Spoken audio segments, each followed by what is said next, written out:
We have used in the past several years Federal Reserve monetary stimulus and government spending to pull us out of two recent crises, the housing crisis of 2008 and now COVID. If we had another financial crisis or another pandemic occurred, would the Federal Reserve and the government's balance sheets be enough to handle a crisis of the same magnitude? Secretary Reich.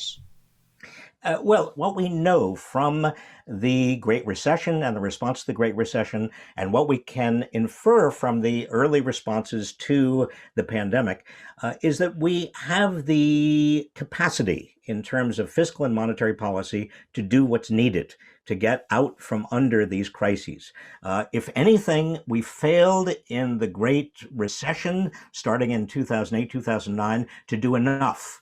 I think that history will judge that we probably have done enough with regard to the pandemic to dig out from under this. But I think it's important not to you're going to err on one side or the other. That is because there's no science here. You don't know about the future. I think it's important to err on the side of getting people employed, making sure that people are not suffering, making sure that people are housed and fed. And if you spend a little bit too much, so be it. By not putting our fiscal house back in order, do we potentially have fewer arrows in our quiver to solve the next crisis?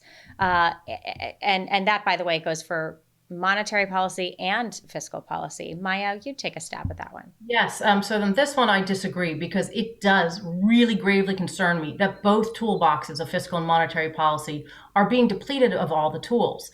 And if there's one thing we know, it's that we will face another crisis. They are coming more regularly and they're scary. There's all sorts of different kinds of things we could be hit with, and we should be prepared.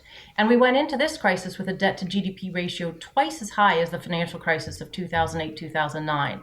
And we will go into it significantly higher at the next crisis if we don't change course.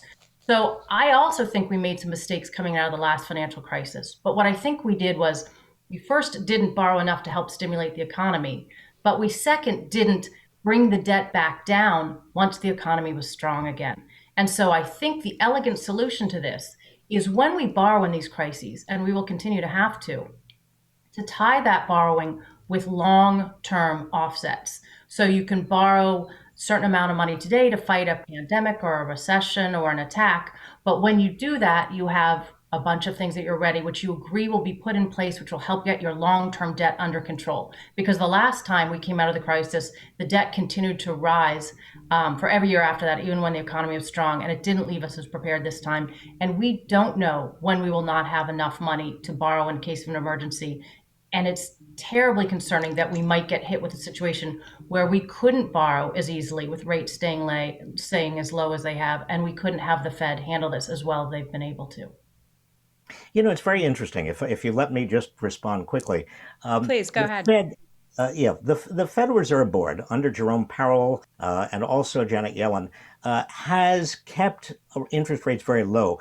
But the word we keep hearing from the Fed is that inflation needs to be higher, that interest rates really are almost too low, that the Fed needs to have a little bit more inflation going so that it can, in effect, have some more power in terms of the quivers we've been talking about. And maybe, certainly if you listen to the Fed, we need more stimulus, more economic spending and investment coming out of the federal government. That's certainly been the Fed's theme under Yellen and Powell. But that's also consistent with the idea that we could have more stimulus in the times where we think there's more capacity in the economy, tied with putting our medium and long-term debt trajectory back on something where it's structurally more sound, because we know where we're headed is into a dangerous fiscal abyss. Like, there's nobody who would defend the path that we're on.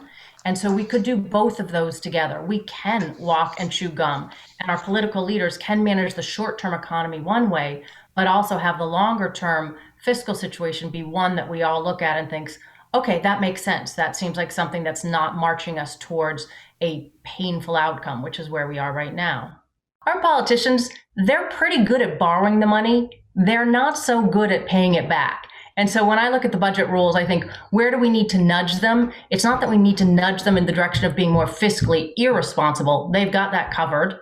We need to nudge them in the direction of being more fiscally responsible and focusing on the longer term.